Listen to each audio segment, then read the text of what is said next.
lesson, I'm going to focus on inferential thinking with our TEKS being 1.6F, make inferences and use evidence to support understanding with adult assistance.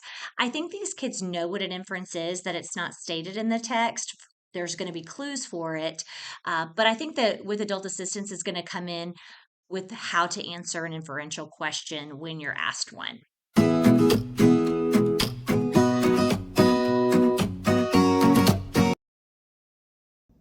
For this lesson, I've chosen the book Sydney the Sea Dragon by Henry Hobson. It is part of the Fountas and Pinnell guided reading classroom. Grade level equivalent around the end of first grade. If you're familiar with guided reading levels, it's a level I. So my rationale for choosing this book is that I think it's going to be high interest. It's got a few characters. I think we'll be able to easily do some good inferential thinking about characters' feelings. Maybe make some good predictions on what's going to happen next.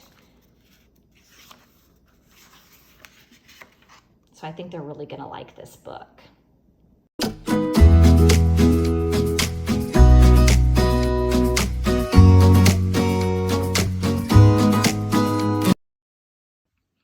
So in thinking through this lesson, I'm going to teach it because it's a small group lesson in a guided reading framework. So we're going to spend about 5 minutes in the before reading, about 5 to 10 minutes in the during reading, and about 5 minutes in the after reading. My before reading will consist of us reading the title, making predictions. I'll let them skim and scan the text. I'm going to also let them know that they're not reading the whole text today. We're going to stop on page 9, and I've marked it with a Post-it. So that's where they're going to read to and then stop. If other people are still reading when they get to the stop sign, they can go back and read again, or I'm going to give them another job, which comes kind of back to our focus. So they're going to need to read to find out what happens with Sydney and her friends at the beginning of this story. And I also want them to be thinking about 2 things in particular. The first one being what Sadie's words on pages 6 and 7 show us as readers. Again, that won't be stated since it's an inference, so we're going to have to use the clues to help us. And then also how Sydney probably felt after Zach said he couldn't play hide and seek. So again, both inferential questions I want them to be thinking about as they read this first part of the text.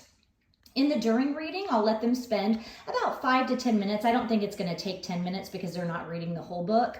So maybe closer to 5 to 7 minutes reading. This group likes to read silently, so I will give them that option, but I will also tell them if I tap in front of them, I want them to read in a whisper voice a little bit so I can hear their reading. That way I can prompt if necessary, and then I'll let them go back to reading silently. In our after reading, we'll spend about 5 minutes discussing the part of the book we've read thus far, letting kids share their thoughts. And then I will let them come back to these 2 questions. So these questions do have answer choices, but I don't really want to focus on that at first. I want them to answer the questions, and then we'll match up the answer that we came up with to the best answer choice using our process of elimination. So I'm super excited to do this lesson. I think they're going to love the book. I think they're going to do a great job, and I'll get back with you and let you know how it went.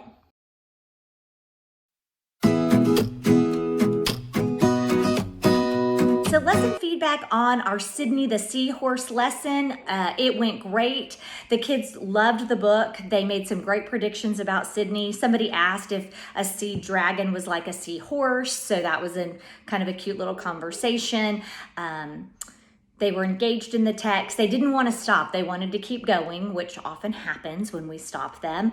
Something that was interesting, one student said in the group as she went through the book was, this is the problem. So she got to something she thinks is the main problem in the plot structure of the text. And I said, that's interesting.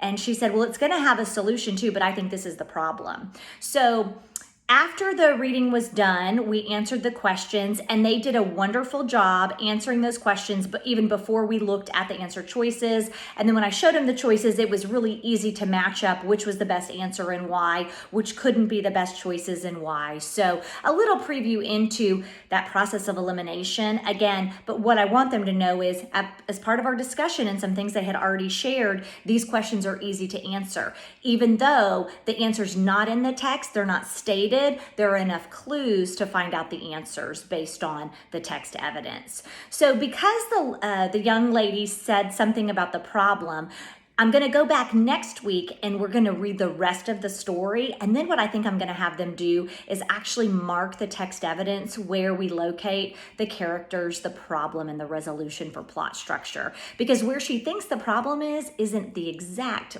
biggest problem in the story. So I'll let you know how that one goes too.